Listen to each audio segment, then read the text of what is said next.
Hello, everyone. It's so nice to meet you. Hello. You too. I'm just going to dive right in and start by having everyone tell me a little bit about your character. So, Thaddeus, would you like me to tell you about Beat, or would you like to tell me about Beat? Yes, you tell me. What would do you love think that. she is? What an amazing interview that would be.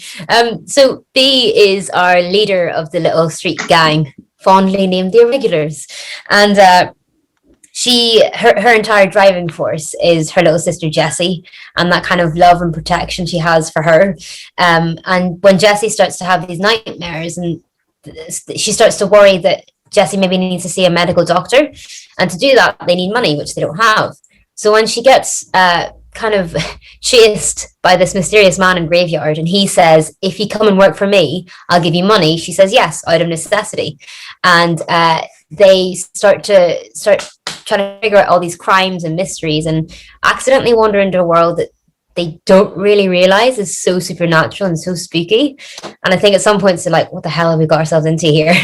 And then it's that journey.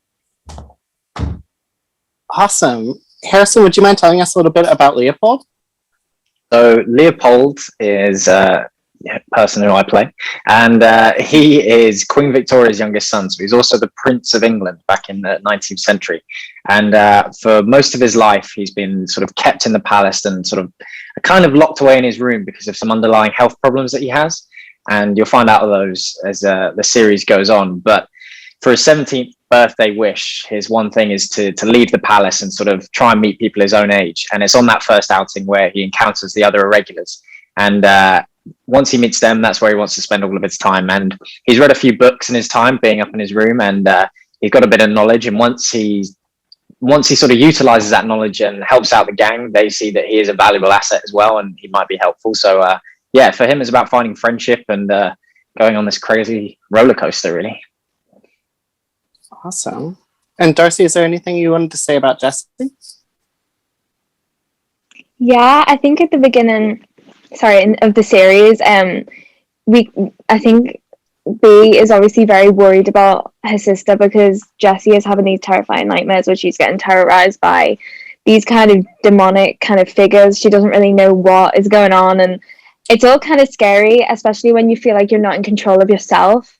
I think that's a pretty scary feeling. So I think obviously the guys are really worried about Jessie, and that is their motivation to go and kind of work with Dr. Watson. And yeah, I think they kind of soon realize that they are a little bit out of the depth and that there's a bigger force at play, and they don't really know what they've got themselves in for. I have a sort of related follow-up question for you, Darcy.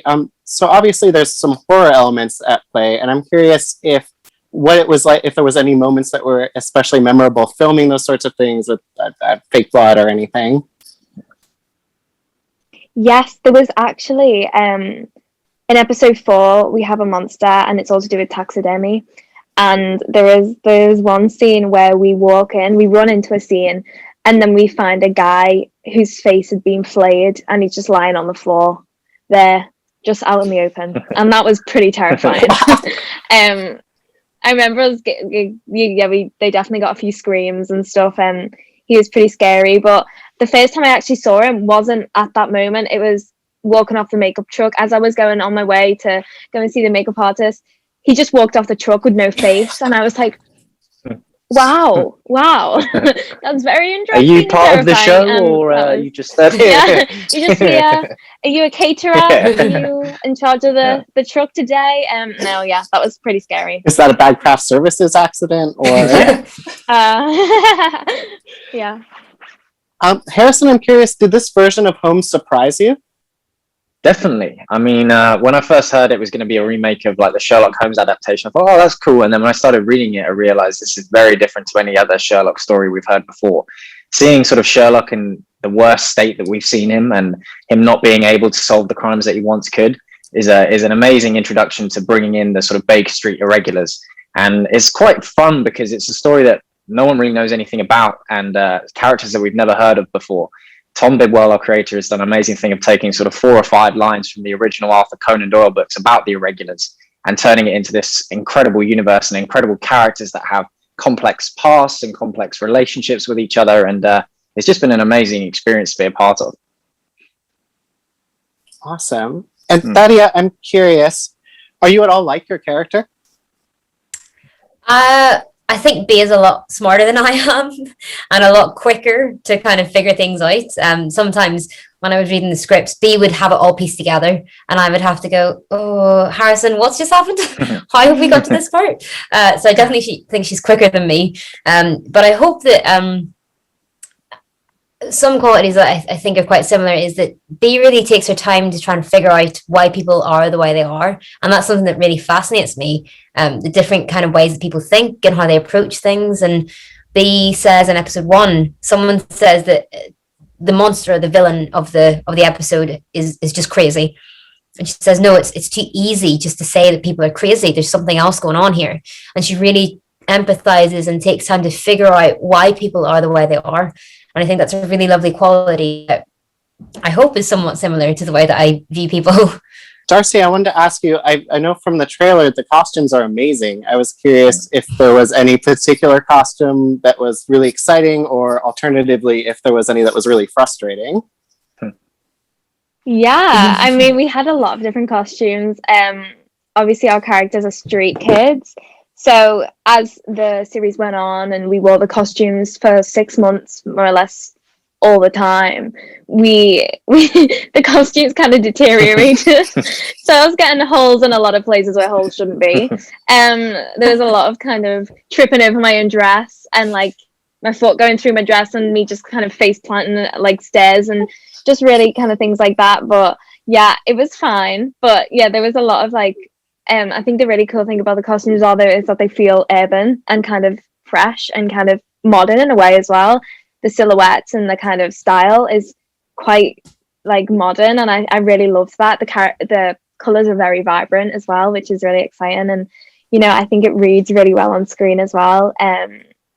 Probably my most excited moment was when I got to dress up in a little dress, and I think Jessie was really excited about that as well. I hated that. I know that from Thadia. Hated that. Yeah, Thadia hated that. Terrible. I think B and Jessie come down the stairs in these dresses, and Jessie's loving it, and B's kind of like this, like, oh, what do I do? What do I do? And I think that's kind of how I stepped out of the trailer to see Darcy. And we had different shoes as well. That exact face. It was that exact face. Yeah. Usually we have these boots that are quite like flat. And we got given the tiniest little boot heel. And I stepped out of my trailer and I was like, how do you walk? Darcy, what do I do? I can't move. She's holding her hands like this permanently, and I was like, you don't have to do that. Did not enjoy that. Just walking like a robot. Yeah, it was so funny. Right. Well, okay, I have one last question real quick for Harrison. Was there a character dynamic or relationship that was your favorite? I really like Leo and Daimler's relationship. So Daimler is Leo's sort of main aide and main staff. And it at the start, you think, oh, maybe he's sort of looking out for him, like, you know, keeping him cotton wool. But you start to realize he's got his sort of own little agenda of keeping him at the palace and not having to worry about him. And playing some of those scenes where we're really sort of going at each other with some sort of insults and things, and the journey of that relationship as well, when Leo sort of turns around and stands up for himself where he never has done before, was a really interesting and fun thing to play. And showed a bit of like a badass side to Leo, which I quite liked. Fantastic. Thank you so much. Well, I cannot Amazing. wait to see it. And thank you so much for talking with me today and for talking with the Beat. Amazing. Thank Thanks you. very much, Take everybody. care.